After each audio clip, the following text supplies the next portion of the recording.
Hi സുഹൃത്തുക്കളെ, UGC നിർദ്ദേശിക്കുന്ന UGCയുടെ മാനദണ്ഡങ്ങൾ അനുസരിച്ച് മാത്രമേ കേരളത്തിലെ സെൽഫ് ഫിനാൻസിംഗ് കോളേജുകൾ ഉൾപ്പെടെ അധ്യാപക നിയമനം നടത്താവൂ എന്നുള്ളതാണ് ഇപ്പോൾ വന്നിരിക്കുന്ന ഏറ്റവും ലേറ്റസ്റ്റ് ആയിട്ടുള്ള ഒരു അപ്ഡേറ്റ്. ഗവർണർ, അതായത് എല്ലാ സർവകലാശാലകളുടെയും ചാൻസലർ ആയിരിക്കുന്ന ഗവർണർ എല്ലാവർക്കും നിർദ്ദേശം കൊടുത്തിട്ടുണ്ട് എന്നുള്ളതാണ്. ഇന്ന് പല പത്രങ്ങളിൽ ഈ വാർത്തയുണ്ട്.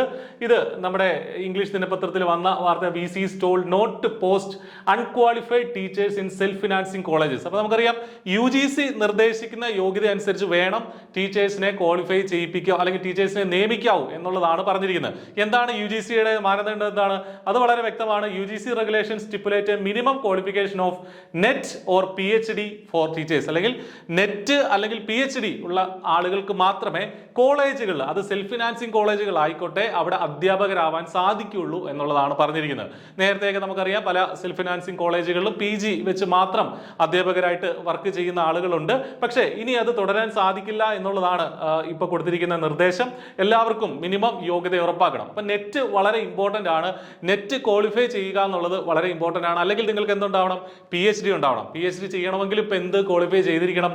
ഈ പറഞ്ഞ PhD ഉള്ളി ക്വാളിഫിക്കേഷൻ എങ്കിലും നമ്മൾ ക്വാളിഫൈ ചെയ്തിരിക്കണം എന്നുള്ളതാണ് മനസ്സിലാക്കേണ്ടത്. അപ്പൊ നെറ്റ് വളരെ ഇമ്പോർട്ടന്റ് ആയിട്ട് വരികയാണ്. സെൽഫ് ഫിനാൻസിംഗ് കോളേജുകളിൽ ഉൾപ്പെടെ കേരളത്തിലെ ഏത് കോളേജിൽ നിങ്ങൾക്ക് ഗസ്റ്റ് ആയിട്ട് പഠിപ്പിക്കണമെങ്കിൽ പോലും നെറ്റ് ഉണ്ടാവണം എന്നുള്ളതാണ്. അപ്പൊ എത്രയും വേഗം നെറ്റ് ക്വാളിഫൈ ചെയ്യാനായിട്ട് ശ്രമിക്കുക എന്നുള്ളതാണ് പ്രിയപ്പെട്ട ഉദ്യോഗാർത്ഥികളോട് പറയാനുള്ളത്.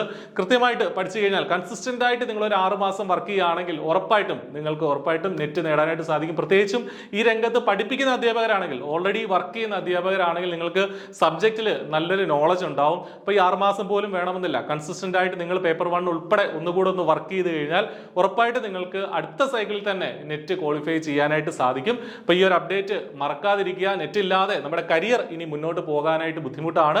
അപ്പോൾ നെറ്റ് ക്വാളിഫൈ ചെയ്യുക. അല്ലെങ്കിൽ PhDക്ക് അഡ്മിഷൻ നേടണമെങ്കിലും റിസർച്ച് ആണെങ്കിലും നിങ്ങളുടെ കരിയർ, നിങ്ങൾ ആ ഒരു മേഖലയിൽ, ടീച്ചിങ് റിസർച്ച് മേഖലയിലാണ് നിങ്ങൾ കരിയർ പ്ലാൻ ചെയ്യുന്നതെങ്കിൽ ഉറപ്പായിട്ടും നെറ്റ് ഒരു വലിയ കടമ്പയാണ്. അത് കടന്നു കഴിഞ്ഞാൽ നിങ്ങൾക്കത് എന്നേക്കുമായിട്ട് ആ നെറ്റ് ഉണ്ടെങ്കിൽ തീർച്ചയായിട്ടും അത് വലിയൊരു ക്വാളിഫിക്കേഷൻ തന്നെയാണ്. കൂടാതെ മറ്റ് മേഖലകളിലാണെങ്കിൽ പോലും, നിങ്ങളിപ്പം ടീച്ചിങ് റിസർച്ച് ഒന്നും അല്ല, മറ്റേതെങ്കിലും മേഖലകളിലാണ്, കമ്പനികളിലേക്കൊക്കെയാണ് പോകുന്നതെങ്കിൽ പോലും നെറ്റ് ക്വാളിഫിക്കേഷൻ ഉണ്ടെങ്കിൽ തീർച്ചയായിട്ടും അതൊരു ആഡഡ് അഡ്വാൻറ്റേജ് ആണ്. അപ്പോൾ നെറ്റ് ക്വാളിഫൈ ചെയ്യാൻ ആഗ്രഹിക്കുന്ന നിലവിൽ സർവീസിലുള്ള ടീച്ചേഴ്സിന് I+നൊപ്പം ജോയിൻ ചെയ്യാം. ഇപ്പോൾ ഓഫറിൽ നിങ്ങൾക്ക് I+നൊപ്പം ജോയിൻ ചെയ്യാനായിട്ട് സാധിക്കുന്നതാണ്.